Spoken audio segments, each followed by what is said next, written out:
The Seattle Seahawks sit at second overall in PFF grading in the entire NFL, only behind the Los Angeles Rams, their NFC West rival. The Seahawks have an 84.7 grade, and we're going to break down how they got to this grade and base it off every single grading they got on offense, defense, and special teams. Now, you might, say this could be slightly inflated based on the fact that they played an inferior opponent in the New Orleans Saints, who they took care of business against 44-13. But I will start with this about the Saints game. There's a couple things. One, in the NFL, no matter who you play, even if it's an inferior opponent, to drop 44 points on a team when you are not in a shootout, it wasn't 44-34. It was 44-13. This wasn't a shootout that required both defenses being bad and just the offense just going up and down the field. We've seen a lot of those games. I watched Monday Night Football today where it was 40-something to 30-something or 28, whatever it was, Ravens and Lions. No, this was just pure domination by the Seahawks, 44-13. And the Saints, despite being not a very good team, let's look at their first 2 weeks. Against the Arizona Cardinals, they lost 20-13. It was a one-score game. And I think going into halftime, it was 17-10. The Cardinals went up 20-10. Saints hit a field goal in the fourth quarter to make it 13-20. And it was a one-score game in the fourth quarter. So despite the Saints being really bad against a 2-1 Cardinals team who might have been 3-0, but they played the 49ers and barely lost on a field goal, it was a one-score game in the fourth quarter. And same goes for the Saints against the 49ers. They only lost to the 49ers 26-21 by 5 points. And we're talking about a game where at one point in the game, it was 21-20 or 21-19, I think, and then the 49ers scored to make it 21-26. So they were in a 5-point game against 49ers and a 7-point game against the Cardinals. Two teams that are ahead of the Seahawks right now at 2-1 for the Cardinals and 3-0 for the 49ers, but they just played each other, and the Cardinals, barely lost on a game-winning field goal to the 49ers. Meanwhile, the Seahawks against this bad opponent put up 44 and won 44-13. They won by 31 points.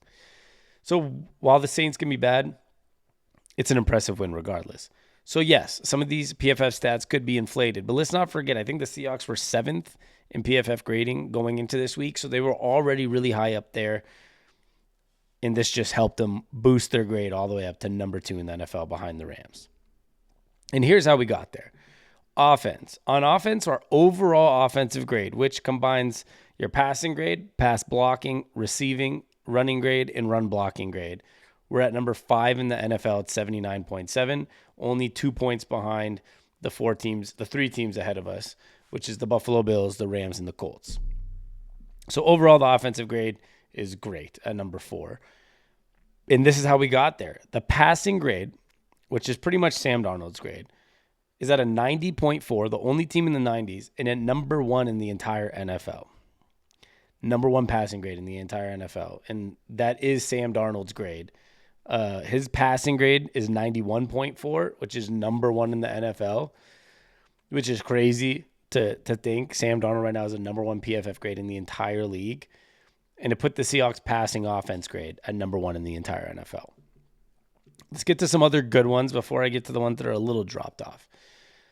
The receiving grade is also phenomenal, which big shout out, of course, to Jackson Smith-Njigba, who's I think 2nd in the NFL in receiving yards right now.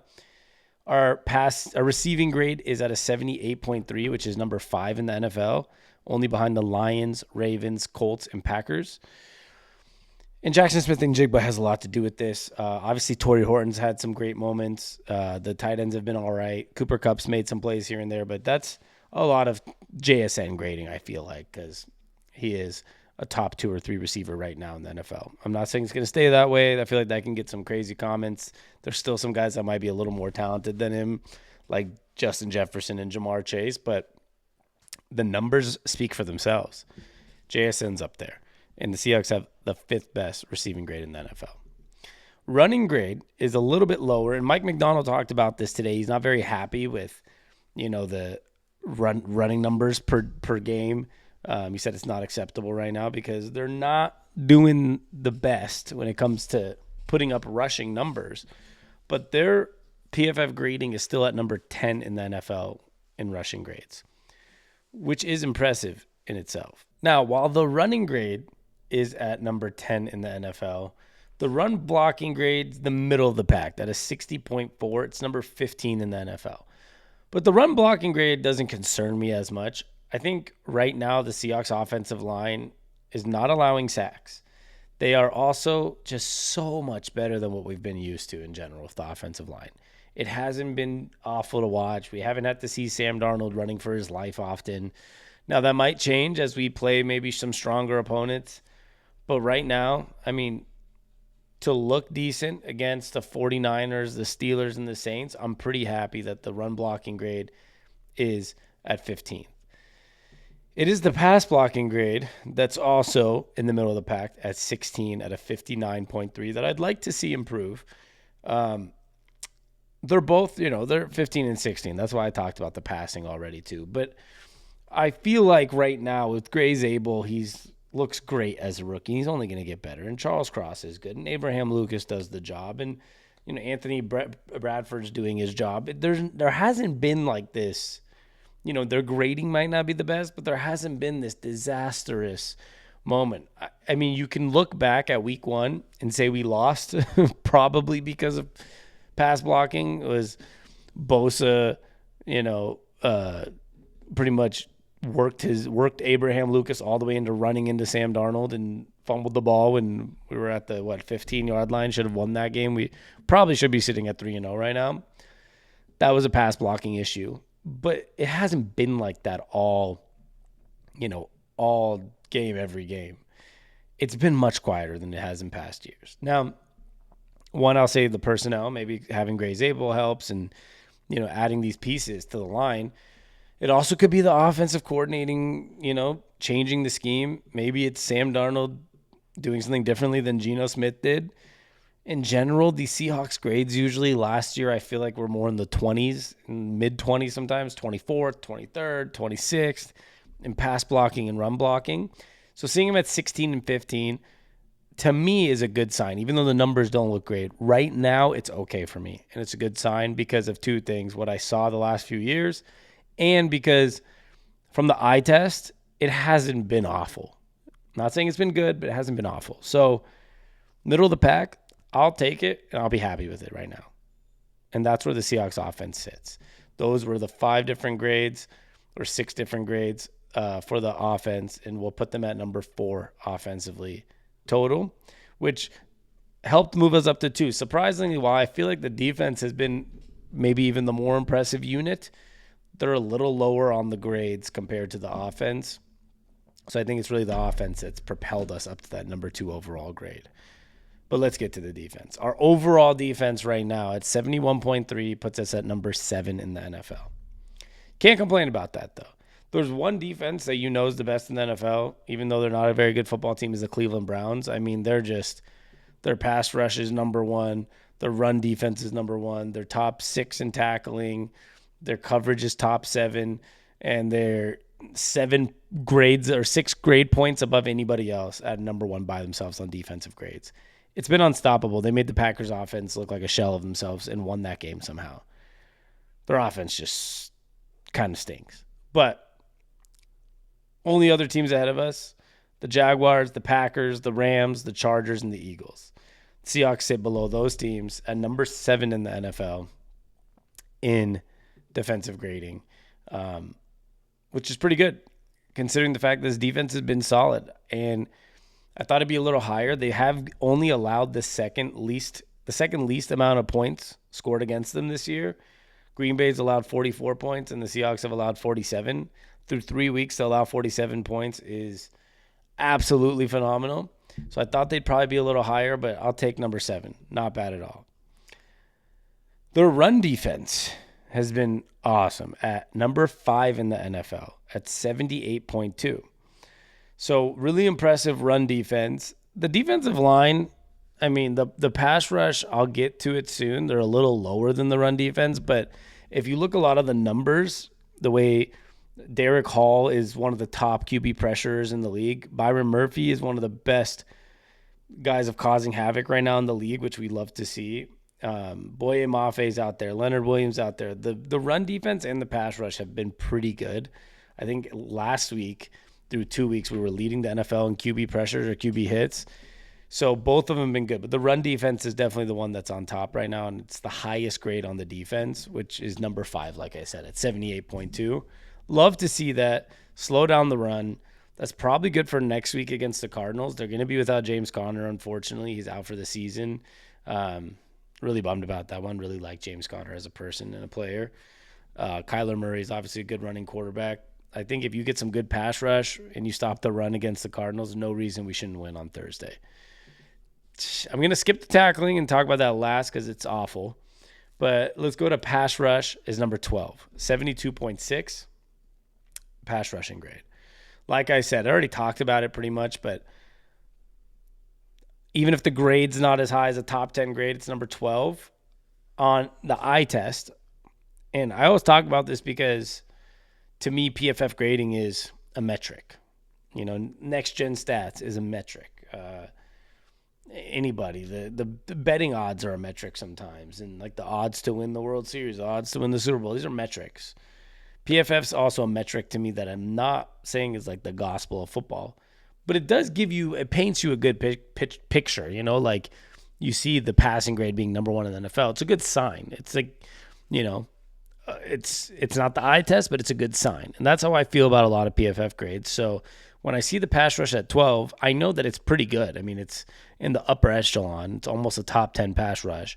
And then I add my eye test to it, which I feel like makes it even better.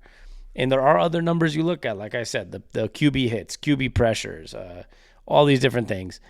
And the Seahawks have been really good at it. So despite being at 12 and not really a top 7 or 8, I do think by the eye test, a lot of people will probably have them in their top 7 or 8. And they've been impressive. And it's been fun to watch guys like Leonard Williams causing havoc and Derek Hall causing havoc and Leonard and you know, I said Leonard Williams, but Byron Murphy. It's just been fun to watch us kind of rebuild this defensive line and see Mike McDonald's work come into life. Let's get to the coverage. 18th in coverage grade. Now, you do have some stats there that are also good, like Darion Kendrick with 2 picks tied for the most in the NFL right now. Josh Jobe is one of the only players in the NFL, I think, to allow a 0.00 passer rating. And there's only 2 corners right now in the NFL that have allowed a 0 passer rating to quarterbacks. Tariq Woolen had a bad week 1, though, and that played a huge role in the score. And I think his PFF grade that week was like a 30 out of 100. Yes, like a 30, which probably dropped these season grades pretty heavily. No Devin Witherspoon the last 2 weeks also probably drops it. So no Devin Witherspoon. Tariq had a bad week 1, but the backups are stepping up. That's the fun part here is you have the last 2 weeks with Darion Kendrick, Josh Jobe, and Tariq Woolen, and it's looking good. And despite being at 18, I think there's a lot of heavy emphasis on the overall season grade that comes from week 1. Without that week 1, I'm guessing, this is all just a guess, but I would guess we're probably more in the 10, 11, 12 range, which is fine. And it's only going to get better. This secondary is going to get better. This week we were without Julian Love and Devin Witherspoon and still without Nick Eamon-Worry. So if we get all those guys back by Thursday, we're going to be having Julian Love, Nick Eamon-Worry, Devin Witherspoon, Josh Jobe, Tariq Woolen, Kobe Bryant, Darion Kendrick. Now all of a sudden you're talking about a stacked secondary. So I'm not worried about the 18 grade, but it is a little lower than I would hope for a team that is defense-centric with Mike McDonald and that has some really good names on defense in the secondary. And I'm going to get to our worst grade. And this plays a pretty big role in why we're down to 7th in PFF grading on defense and not top 3 or 4, because our tackling grade is 27th in the NFL at a 44.3. It's pretty bad. The only teams that are worse than tackling than us are the Jets, Saints, Chargers, Texans, and Patriots. And we're talking about all those teams other than the Chargers, who are 3-0, is a 0-3 team, 0-3, 0-3, and 1-2 team. So something like tackling grade needs to get figured out. Whatever that is at practice, whatever it is on film, they need to figure that out. But I'm not worried about it with Mike McDonald because at the end of the day, we have a coach that is a defensive-minded head coach and a defense guy, defense first. So I just know if that grades up 10 points, you're all of a sudden up to 19th or 20th in the league. our overall defense grade probably jumps from 7th to 5th or 6th, maybe even 4th. Tackling is the biggest one. So right now, really, when we look at all the numbers, tackling grade at 27, and I think the pass blocking at 16 might be our 2 worst grades. No, 18. So our worst 3 grades are our tackling at 27, our coverage grade at 18, and our pass blocking at 16. Other than the tackling, all of them are pretty much in the top half, top 15, right? There's top 16. There are 32 teams, 16th in the pass blocking and 18th. They're 2 spots away from being in the top half of the NFL. So it's really just the tackling that's a really bad number right now. And last but not least, which probably helps our overall grade but doesn't have as much impact, of course, our special teams is at number 5. And I think it's clear. We had a blocked punt this week. We had a huge kick return for 60 yards. We had a 95-yard punt return for a touchdown. And overall, the special teams has just been good. Kicks going in, making stops, missed kicks by the 49ers in week 1, the punt return, kick return, all of it, pump block. The special teams have been pretty special, to say the least, and didn't allow a kick return for a touchdown or anything. So there's a reason it's up there as a top 5 special teams. Shout out to Jim Harbaugh's son, who's our special teams coordinator. Was not familiar with your work, my friend. That's up there and probably helps boost that grade to why the Seahawks sit at number 2 overall in the NFL.